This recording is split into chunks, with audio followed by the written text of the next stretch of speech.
თანამდებობაზე არჩევიდან არასრული ერთი წლის თავზე ლიეტუვის პრემიერ-მინისტრმა ინგა რუგინენემ პოსტის დატოვების შესახებ განაცხადა. ბალტიური ქვეყნის კოალიციური მთავრობის უკვე ყოფილი მეთაურის თქმით, ამაში ტრაგიკული არაფერია და ეს არის ნორმალური პოლიტიკური პროცესის ნაწილი. პოლიტიკოსებს კი უნდა ისმენოთ, რომ თანამდებობები არ არის მუდმივი, ხოლო განსაზღვრულ ვადაში მათმა მოახერხონ რაიმე სასარგებლოს გაკეთება. რუგინენეს არც თუ ისე დიდი ხნიანმა მმართველობამ ლიეტუვისთვის კრიზისული პროცესების ფონზე ჩაიარა.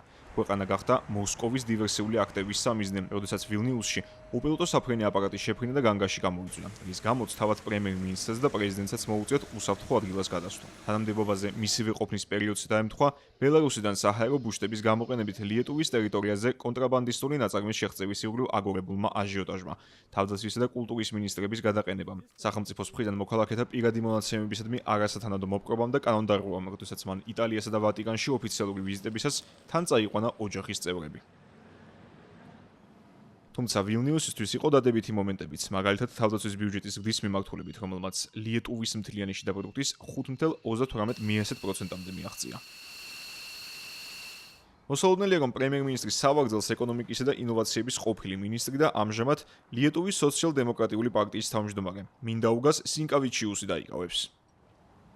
ამასთან სავარაუდოა, რომ ახალი მინისტრთა კაბინეტის ფორმირების შემდეგ ინგა რუგინენე დაბრუნდება იქ, სადაც როგორც ამბობს, მისი ადგილია, ანუ ჩაიბარებს სოციალური დაცვის მიმართულებას.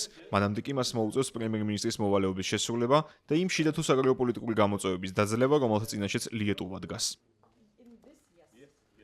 სადავოა ქვეყნის საგარეოს ქვედა მინისტრის კიასტუტის ბუდრისის თანამდებობაზე დარჩენის საკითხი, რადგან ის უფრო მეტად ითვლება ლიეტუვის პრეზიდენტთან დაახლოებულად, ვიდრე სოციალ-დემოკრატებთან. მინისტრის სავაგრძლის შესანარჩუნებლად დიპლომატს ბალანსის დაჭერაც მოუწევს. ცნობილია, რომ ახალ სამთავრობო კოალიციაში საკვანძო საგარეო აქცენტი ჩინეთთან ურთიერთობების ნორმალიზებაზე იქნება მიმართული. ბუდრისი კი მეტად კონცენტრირებულია ევროკავშირის წევრ სახელმწიფოებთან, კერძოდ საფრანგეთთან, იტალიასთან, ესპანეთსა და ნიდერლანდებთან კავშირების განმტკიცებაზე. იმ ქვეყნების, რომლებიც გასულ კვირას ევროპის საბჭოს ხდომაზე მიემხრნენ პეკინის წინააღმდეგ ტარიფებისა და სხვა სავაჭრო ბერღეტების გამოყენებას.